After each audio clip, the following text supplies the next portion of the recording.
सवाल ये है, अतिक्रमण हटाने पर ऐतराज क्यों? अवैध कब्जा करके कोई बैठ जाए, हमारे शहर को, कस्बे को बदसूरत कर दे, तो वो कार्रवाई तो की जाएगी कि नहीं की जानी चाहिए? कार्रवाई की जाएगी, की जानी चाहिए, लेकिन प्रक्रिया के हिसाब से होनी चाहिए। ये थोड़ी होता है कि जिसको भी म्युनिसिपल कॉर्पोरेशन ने या पुलिस ने तय कर लिया कि भाई इसने अवैध निर्माण किया है और हम उसका घर जाकर डिमोलिश कर देंगे, उसका आप जाकर डिमोलिश कर दें। उसको नोटिस दिया जाता है, उसको समय दिया जाता है जिसमें वो अपील भी कर सकता है, उसके अपनी दलील दे सकता है, अपील कर सकता है।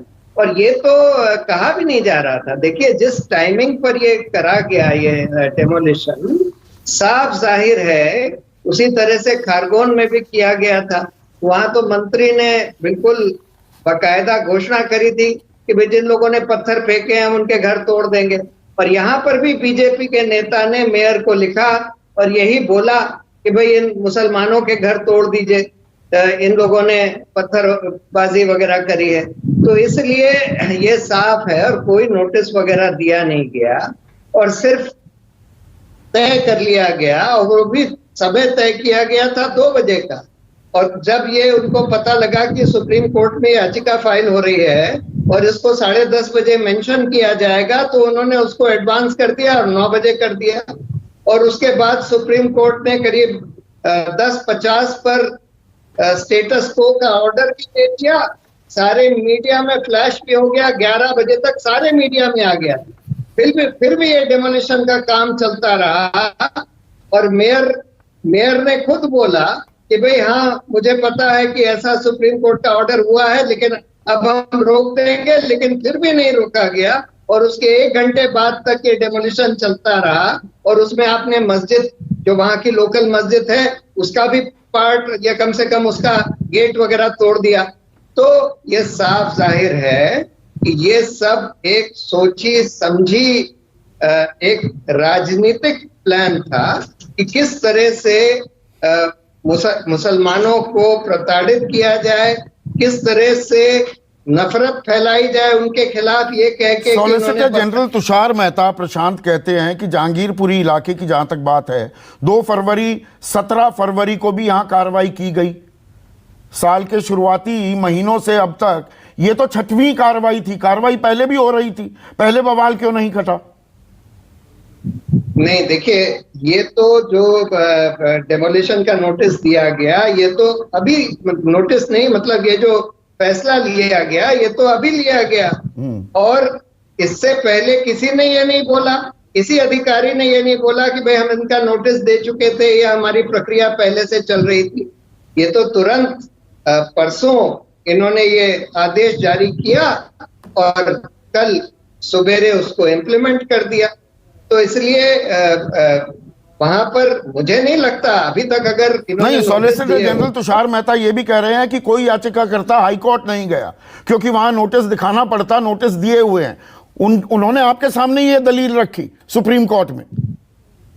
नहीं, देखिए, मैं तो खैर सुन रहा था, लेकिन मैं ये क्लैरिफाई कर दूं कि वकील तो दुष्यंत दवे, कपिल सिब्बल और ये लोग थे, पर मैं जरूर वहां प्रेजेंट था। मैं ये सब तुषार मेहता की दलील सुन रहा था, लेकिन ये दलील मुझे तो बिल्कुल गलत लगती है, फैक्चुअली गलत लगती है।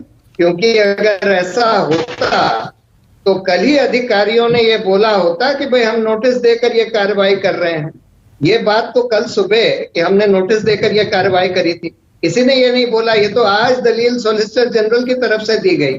खैर, उनको नोटिस दिया गया है कि भाई आपने जो नोटिस दिया था वो दिखाइए, और इन लोगों को भी बताया गया है कि भाई तुम लोग ये भी रखो कि भाई किस समय ये सुप्रीम कोर्ट का आदेश इनको कम्युनिकेट किया गया और क्या उसके बाद भी डेमोलिशन चलता रहा। आपका लगातार एक आरोप, बड़ा आरोप है कि ये मुसलमानों पर कार्रवाई की जा रही है, उनको डराने धमकाने, उनको खौफजदा करने के लिए।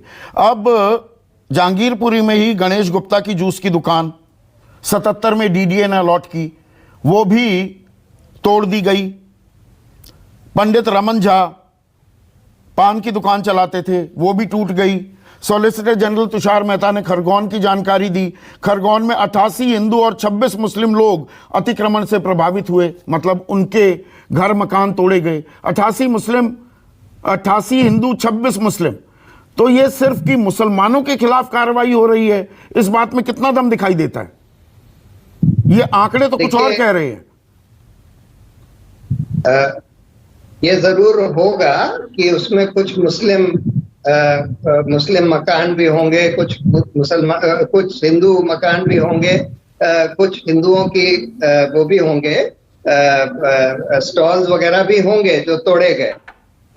लेकिन एसेंशियली ये जो टारगेट किया जा रहा है, और ये अगर आप पुलिस की कार्रवाई देखें तो जितने भी अरेस्ट हो रहे हैं, मतलब एक भड़काऊ जुलूस निकाला जाता है हिंदुओं के द्वारा, बहुत जबरदस्त प्रोवोकेटिव स्लोगन्स रेस करे जाते हैं, और अगर उस पर जरा भी कुछ प्रतिक्रिया होती है तो हम देखते हैं कि बजाय उनको अरेस्ट करने के जिन्होंने सारा इतना प्रोवोकेटिव प्रोसेशन लीड किया या इस तरह के प्रोवोकेटिव भाषणबाजी करी या फिर तलवार या बंदूक दिखाई, उसके बजाय आप उन लोगों के ऊपर एक्शन लेते हैं, उनको अरेस्ट करते हैं जो कि प्रताड़ित करे गए, और ये आरोप लगाते हैं कि भाई उन्होंने पत्थरबाजी करी, और फिर ये कहते हैं कि जिन्होंने पत्थरबाजी करी है हम उनको उनके घर डिमोलिश कर देंगे, और उसके बाद आप तुरंत जाकर इस तरह से डिमोलिश कर देते हैं। खैर देखिए, हिंदुओं के हों या मुसलमानों के हों,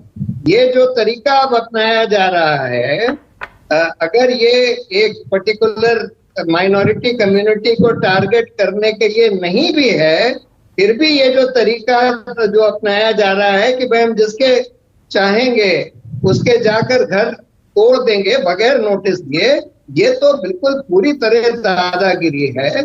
सारे संविधान की, सारे कानून की, सारे सुप्रीम कोर्ट के जजमेंट्स की धज्जियां उड़ाने की बात। शहजाद पूनावाला।